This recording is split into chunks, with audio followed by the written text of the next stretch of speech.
Selam, Tatar tilini sevuvchi do'stim. Agarda sening smartfoningda Tatar tilida yozuv mumkinligi yo'q ekan, men senga bugun ishga yetib eng shart temasarini, ya'ni klaviaturani telefonga kiritilgancha yetib kelar ekan ko'rsataman. Demak, Google Play ga kirasing, Swift Key Keyboard deb atalgan приложение topasan. Bu endi bizning temaslarimiz, klaviaturamiz. Ani kiritgandan so'ng telefonga ochasing. Hamda senga ani qo'shish kerak. Eng birinchi sharatda qo'shasing, mana bunda bosib. Qo'shgandan so'ng ani soylaysan. Isimlikdan. Mana ham bu publikni endi biz bularga o'tkazsak da bo'lar. Сейчас qabasabizdan ham bizning kilolar oshilashaq.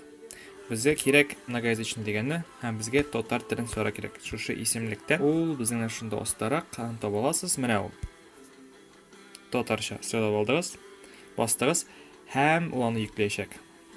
Sizga kerak bilasiz. Tamam bir ishlar kerak. Bizga shu Tatarchaga bosib, Tatarska degan raskatni so'ra kerak. So'radingiz, kelishasiz. Geri qaytamiz. Bunda tamam bir ishlar taqdim etaman. Unda bo'lsa vodka kirib, klavishida so'ylaysan. Klavishda strelkami ham mana shunda bosib sen yozib qo'yasan. Mana endi u bizning endi u temasar. Bunda tillarni ko'chirib bo'la.